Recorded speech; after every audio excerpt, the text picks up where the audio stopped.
Okay, so next question, can you recall what is an electrophile? Electrophile म्हणजे काय? नावामध्येच आहे इलेक्ट्रोफाईल म्हणजे जो इलेक्ट्रॉनवरती अटॅक करणार. फाईल मीन्स अटॅक करणे किंवा अट्रॅक्ट करणे, काही म्हणा. ओके, म्हणजे electrophile is an atom or a molecule that accepts an electron pair to make covalent bond. It is also known as Lewis acid. Electrophile हा एक प्रकारचा ॲटम किंवा मॉलिक्यूल आहे जो इलेक्ट्रॉन पेअर्सना आपल्याकडे काय करून घेतो? ॲक्सेप्ट करून घेतो to make a covalent bond. आता इलेक्ट्रॉन ॲक्सेप्ट करतो म्हणून त्याला काय म्हणायचं? Lewis acid. ओके, काही सम एक्झाम्पल्स ऑफ इलेक्ट्रोफाईल. काही एक्झाम्पल सांगायचे आपल्याला. H+, H3O+, SO3H+, NO+, NO2+. हे सगळे आता तुम्हाला कळतील की हे आयन्स झाले. आले ना आयन्स?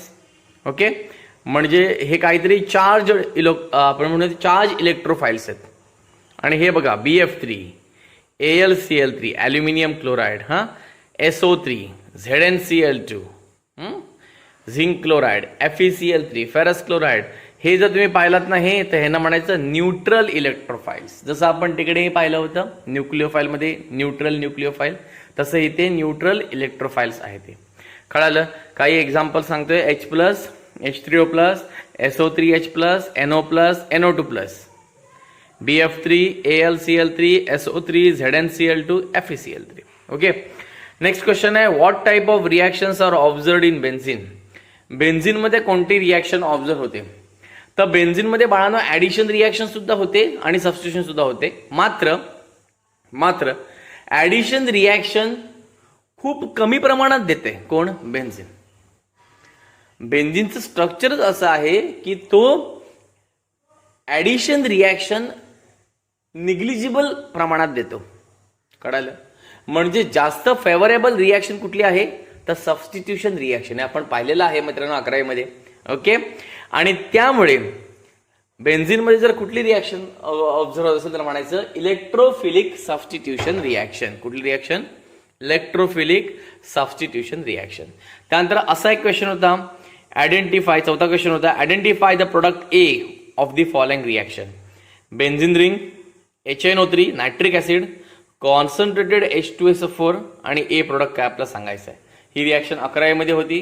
काय होणार? मी HNO3 ला मांडले कसं बघा, तिथे मी तुम्हाला शिकवलं होतं 11वीला असताना. HNO3 ला मांडले कसं? HONO2, HNO2 आणि O झाला काय? NO3.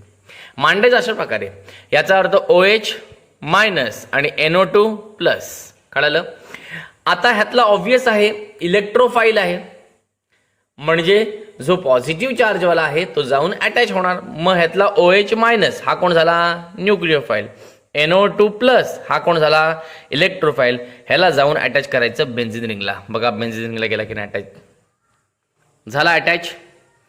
आता जेव्हा NO2 इथे अटॅच झाला तेव्हा बेन्झिन मधून काय रिमूव्ह झालं? ऑब्व्हियसली सबस्टिट्यूशन प्रोसेस आहे. म्हणजे NO2 अटॅच झाला आणि रिमूव्ह काय झाला? H. तो H आणि हा OH यांचं कॉम्बिनेशन होऊन H2O बाहेर पडला. एकदम simple reaction. Okay, NO2 benzene रिंगला अटॅच झाला, तिथून रिमूव्ह झाला H, OH फॉर्म काय झाला? H2O. ओके, ठीक आहे. हॅलो फ्रेंड्स, तर आता आपण स्टडी करणार आहोत electrophilic substitution in aryl halides. हॅलो ॲरिनशी इलेक्ट्रोफिलिक सबस्टिट्यूशन रिॲक्शन आपण पाहणार आहोत. त्यातली पहिली रिॲक्शन आहे हॅलोजिनेशन.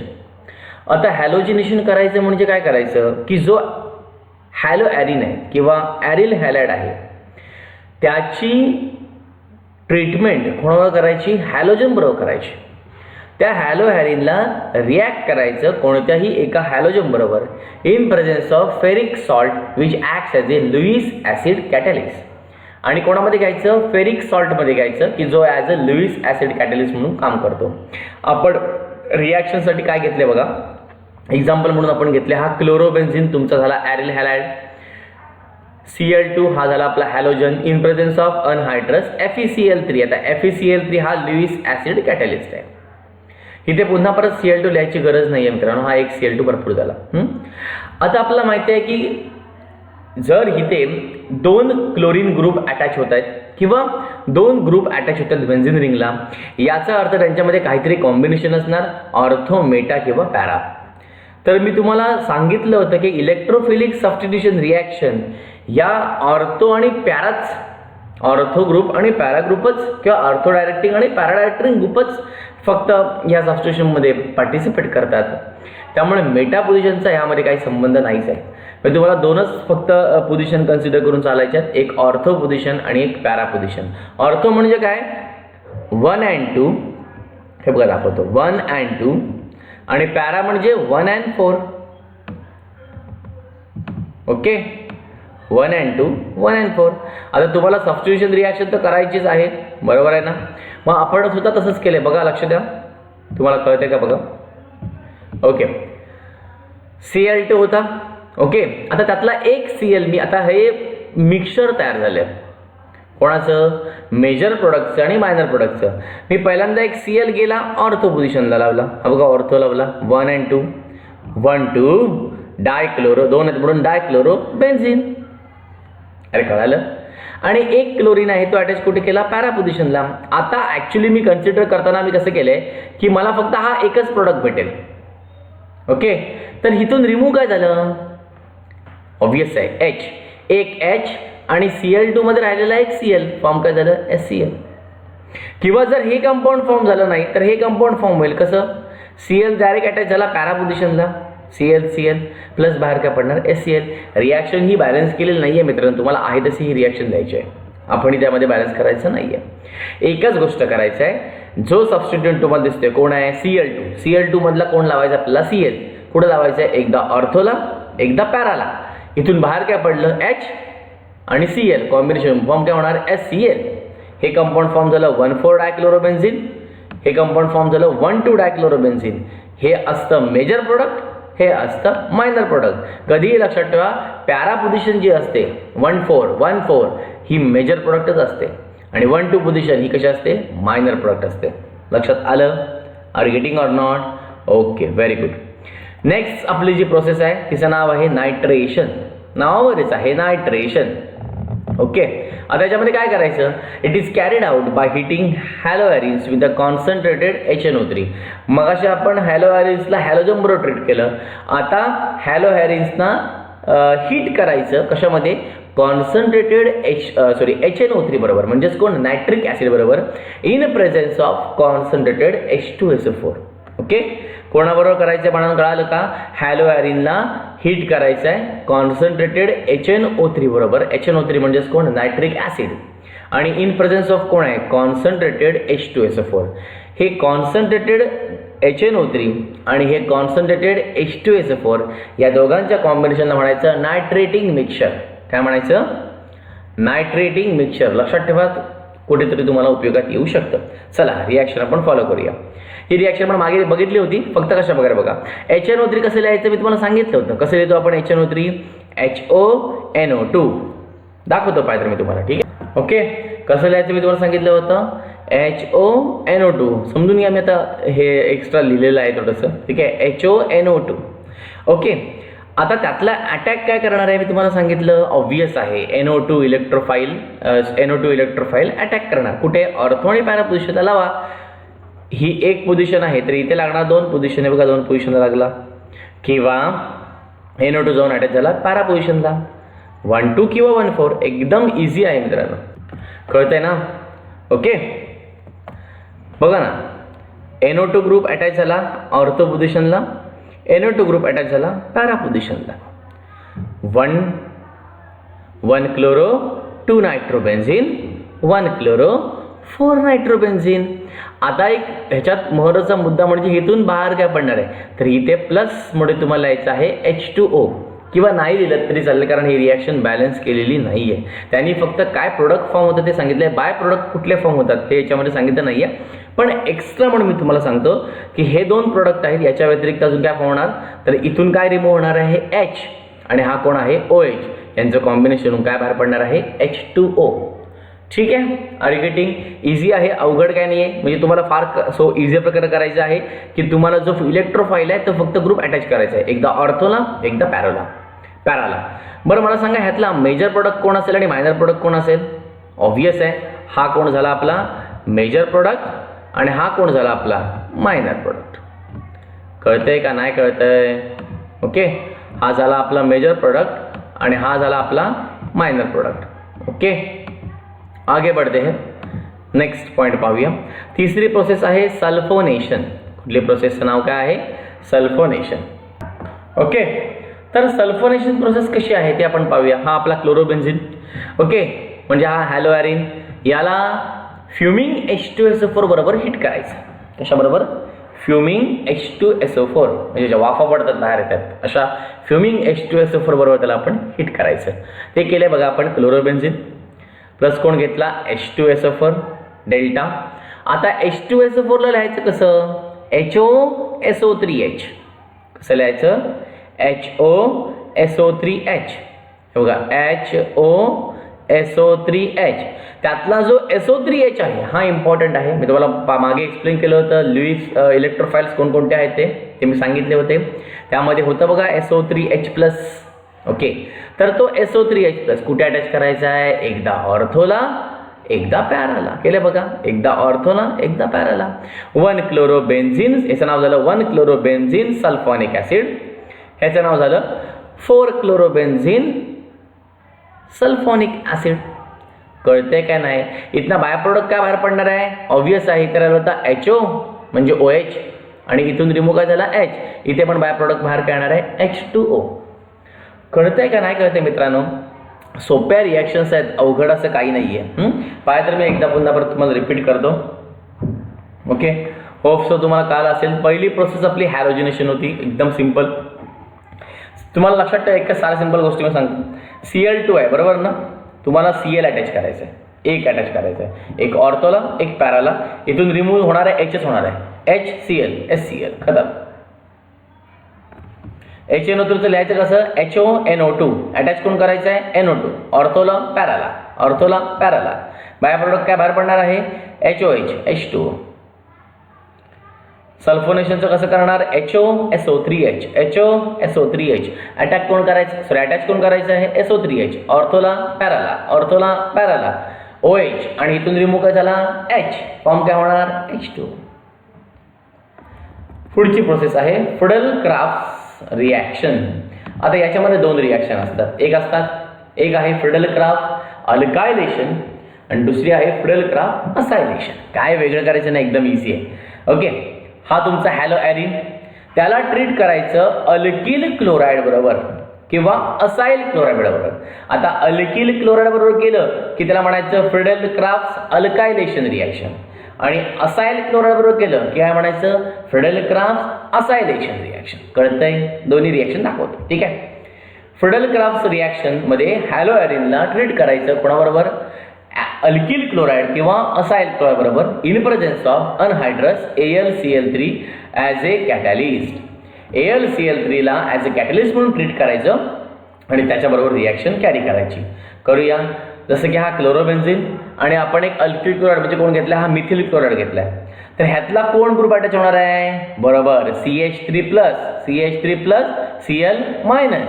कोण अटॅच होणार? CH3. कुठे? ऑर्थोला पॅराला, ऑर्थोला पॅराला. ह्याचं नाव झालं 1 क्लोरोटोल्यून, ह्याचं नाव 4 क्लोरोटोल्यून. कारण बेन्झिन रिंगला CH3 लागतो तेव्हा आपण त्याला काय म्हणतो? टोल्यून.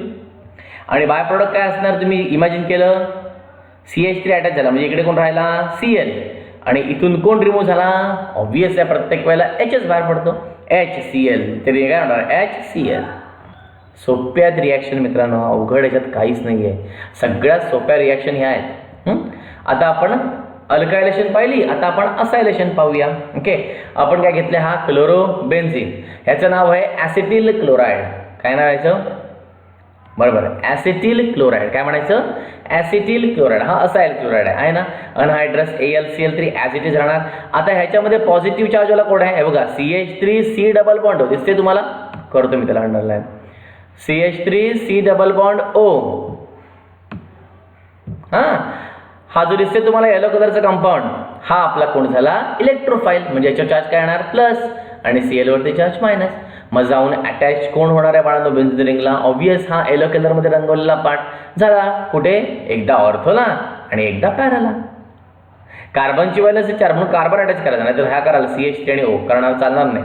C अटॅच केला बघा, कार्बनची व्हॅलन्सी 4, 2 3 4 बघा, 2 2 3 4. Are you getting or not?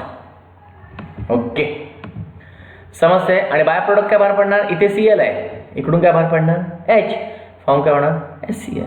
असे सिंपल 4 रिॲक्शन आहेत. कळालं का तुम्हाला? पहिली रिॲक्शन पाहिली हॅलोजिनेशन, दुसरी पाहिली नायट्रेशन, तिसरी पाहिली सल्फोनेशन आणि चौथी पाहिली फ्रिडल-क्राफ्ट रिॲक्शन. त्याच्यामध्ये 2, एक अल्कायलेशन आणि दुसरी acylation. Are you getting or not? Very good. आता आपण चॅप्टरच्या काही शेवटच्या पॉईंटपर्यंत आलेलो आहोत. ओके ओके, तर आता काही युजेस आणि environmental effects of some polyhalogen compounds आपण पाहणार आहोत. त्यातला फर्स्ट आहे डायक्लोरोमिथेन किंवा मिथिलीन क्लोराइड, CH2Cl2. ओके, हा कंपाऊंड आहे. याच्या प्रॉपर्टीज आणि एन्व्हायरमेंटल इफेक्ट्स आपण युजेस आणि एन्व्हायरमेंटल इफेक्ट्स आपण पाहणार आहोत. ठीक आहे, हे आहे तसं नोट करून घ्यायचं आहे, काय वेगळं असं नवीन काही करण्यासारखं नाही आहे. It is colourless volatile liquid with a moderately sweet aroma. हे कलरलेस वोलाटाईल लिक्विड आहे आणि त्याच्याकडे एक मॉडरेटरी एक स्वीट ॲरोमा त्याच्याकडे आहे, छोटासा फ्रेग्रन्स आहे. It is used as a solvent and use as a propellant in aerosols. त्याला एरोसोल्समध्ये ॲज अ प्रोपेलंट म्हणून वापरलं जातं. ओके, त्याला ॲज अ सॉल्वंट म्हणून वापरलं जातं. Over exposure to dichloromethane causes dizziness. जर डायक्लोरोमिथेनचं जास्त एक्सपोजर झालं, मी त्याच्या एक्सपोजरमध्ये आपण जर जास्त प्रमाणात आलो तर आपल्याला डिझिनेस होऊ शकतं, मळमळ होऊ शकतं, फटिग होऊ शकतं, थोडासा त्राण येऊ शकतो, नॉझिया होऊ शकतो. ओके, जळजळ होऊ शकते. ओके, त्यानंतर हेडेक होऊ शकतं, नमनेस. ओके, हातापायाचे एकदम शिथिलता येऊ शकते, विकनेस येऊ शकतं. Okay, it is highly dangerous if it comes in a direct contact with the eyes as it damages cornea. सगळ्यात महत्त्वाचं आहे बाळांनो की जर हे डायरेक्ट कॉन्टॅक्टमध्ये तुमच्या डोळ्याशी आलं तर तुमची डोळ्याचा जो कॉर्निया आहे तो कॉर्निया डॅमेज करू शकतो. अशा प्रकारचा हा डेंजरस CH2Cl2 आहे. ओके, पुढचा आहे क्लोरोफॉर्म. यामध्ये मी जास्त एक्सप्लेन करत मित्रांनो बसत नाही आहे, कारण आपल्याला तेवढा वेळ नाही आहे. त्यामुळे फक्त जस्ट आपला माहिती आहे म्हणून आपण घेत चाललो. ठीक आहे, पुढचा आहे क्लोरोफॉर्म किंवा ट्रायक्लोरोमिथेन CHCl3. याच्या प्रॉपर्टीज पाहूया आता. It is colourless liquid with a peculiar sweet smell. हे कलरलेस लिक्विड आहे आणि याला एक पर्टिक्युलर पिक्युलर स्वीट स्मेल आहे. It is use to prepare the chlorofluoromethane refrigerant R22. Refrigerant R22 manufacture करण्यासाठी क्लोरोफ्ल्युरोमिथेन यासाठी हे वापरलं जातं. It is use as a solvent for extraction of natural products like gums, fats and resin. Gums असतील, fats असतील किंवा resin असतील, हे जे नॅचरल प्रोडक्ट्स आहेत यांना एक्स्ट्रॅक्ट करण्यासाठी ॲज अ सॉल्वंट म्हणून काय वापरतात? क्लोरोफॉर्म वापरतात. It is used as a source of dichlorocarbene. हा ॲज अ सोर्स म्हणून यूज केला जातो कोणाचा? डायक्लोरोकार्बीनचा. Chloroform causes depression of a central nervous system. CNS वरती ॲज अ डिप्रेशन आणू शकतो कोण? Chloroform. Inhaling chloroform for a short time causes fatigue, dizziness, headache. Fatigue येऊ शकतं, डिझिनेस येऊ शकतं, हेडेक होऊ शकतं. And long exposure to chloroform may affect liver. आणि जर लॉंग एक्सपोजर झालं तर लिव्हरवरती ते अफेक्ट करू शकतं. Chloroform when expose to the air and a light forms a poisonous compound phosgene, so it is stored in dark colored air tight bottles. आता हा प्रश्न तुम्हाला येऊ शकतो मित्रांनो एका मार्क्ससाठी. क्लोरोफॉर्मला डार्क कलर एअर टाईट बॉटल्समध्ये का स्टोअर करून ठेवलं जातं? ह्याचं कारण आहे कारण क्लोरोफॉर्म जर एअर बरोबर एक्सपोज झाला, when it is expose to the air and light, तर तो एक पॉयझनस सबस्टन्स फॉर्म करतो. त्याचं नाव आहे फॉस्जीन. काय नाव त्याचं आहे? फॉस्जीन. लक्षात ठेवा, क्लोरोफॉर्म जर एअरमध्ये किंवा लाईटमध्ये एक्सपोज झाला तर तो पॉयझनस सबस्टन्स फॉर्म करतो, याचं नाव आहे फॉस्जीन. आणि त्यामुळे त्याला कशामध्ये स्टोअर करतात? त्याला स्टोअर करतात डार्क कलर्ड एअर टाईट बॉटल्समध्ये. कळालं? ओके. पुढचं कंपाऊंड आहे कार्बन टेट्राक्लोराइड, CCl4, टेट्राक्लोरोमिथेन, CCl4. पाहूया आपण त्याच्याबद्दल काय काय. It is colourless liquid with a sweet smell. Colourless liquid आहे, स्वीट स्मेल आहे. It is very useful solvent for oil, fats and resins. तेच मला सारखंच युजफुल सॉल्वंट आहे कशासाठी? ऑइलसाठी, फॅट्ससाठी, रेझिन्ससाठी. It serves as a source of chlorine. It is use as a cleaning agent. हे as a source of chlorine म्हणून आपण याला वापरतो. It is used as a cleaning agent. Cleaning एजंटसाठी याला वापरलं मित्रांनो जातं. It is highly toxic to liver.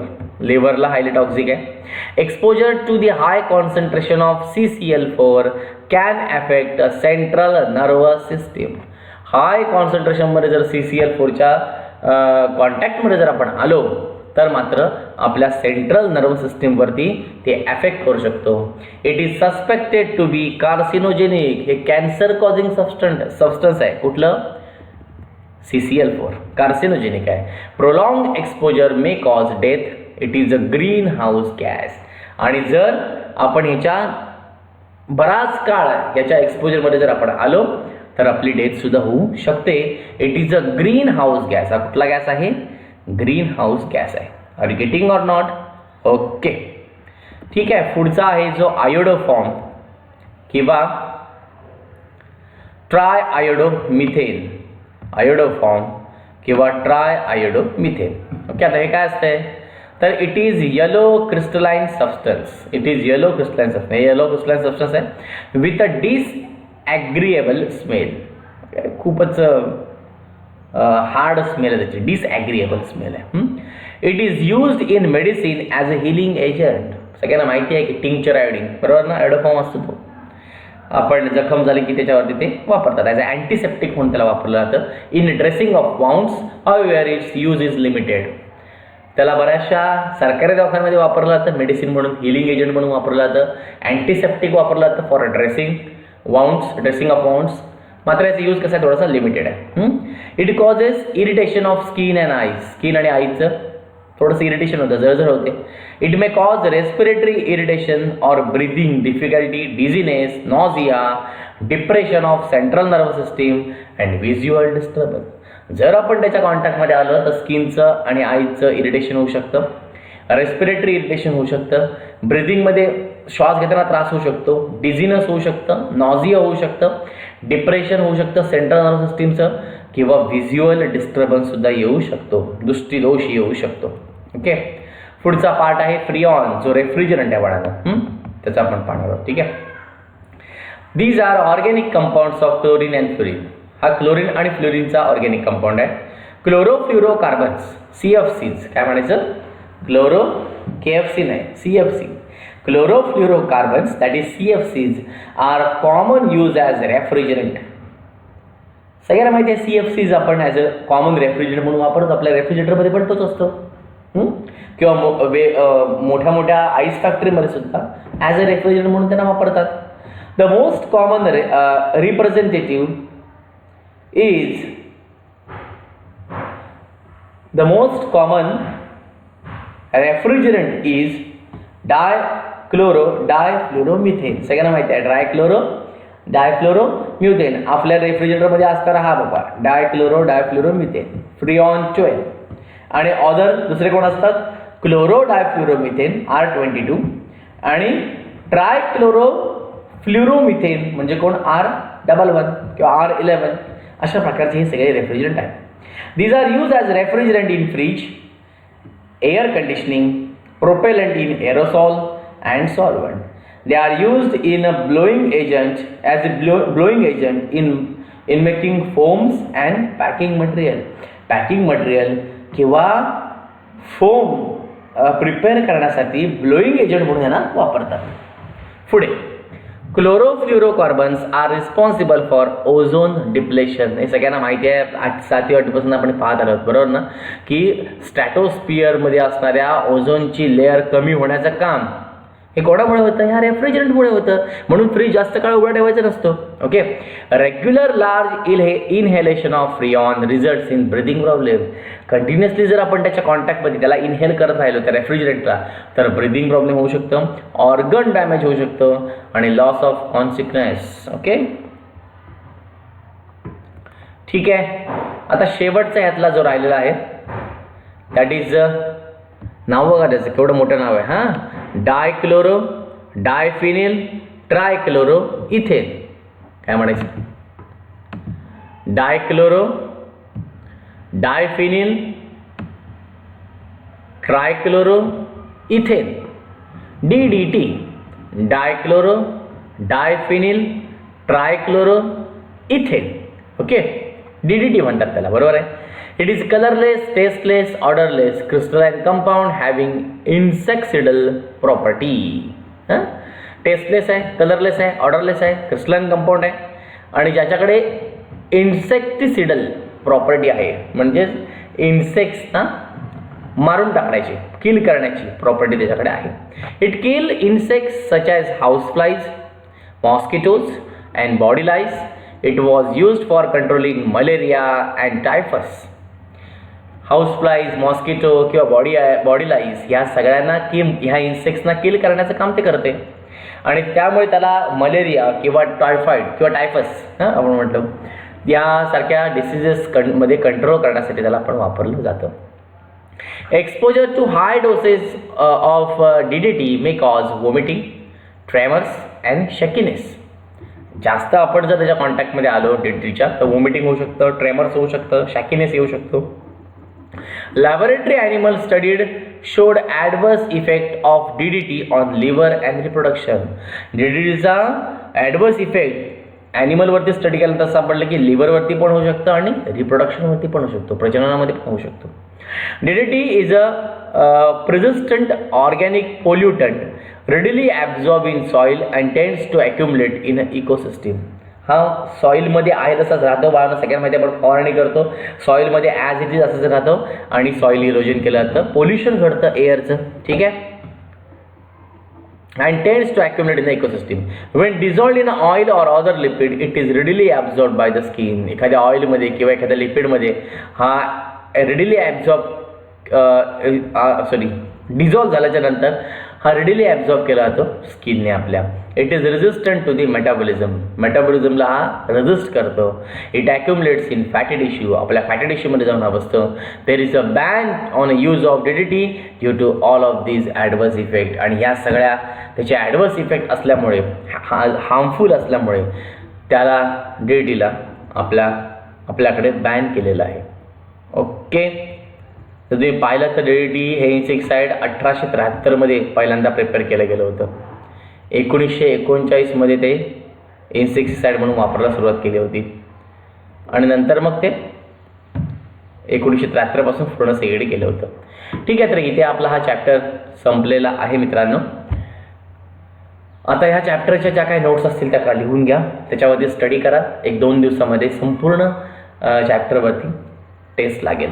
Okay, तुमच्याकडे घरी काम काय आहे तर हा जो एक्सरसाइज तुम्हाला दिलेला आहे, ओके, यातले जेवढे क्वेश्चन्स तुम्हाला सॉल्व करता येतील तेवढे क्वेश्चन्स तुम्ही सॉल्व करायचे आहेत आणि त्याच्यामध्ये ज्या काही तुम्हाला शंका येणारे क्वेश्चन्स आहेत त्या ॲज इट इज ठेवून द्या, ते मी तुमच्यासमोर क्लिअर करणार आहे. इव्हन दो माझा असा विचार चालला आहे की यातले काही तुम्हाला जे जमणारच नाही असं मला कळतंय ते मी तुम्हाला त्यासाठी एक व्हिडिओ तयार करून टाकेन. ठीक आहे. So this is the end of the chapter halogen derivative. Hope you have enjoyed this topic. Okay, lockdown enjoy करा आणि थोडा अभ्यासही करा. Okay, good bye.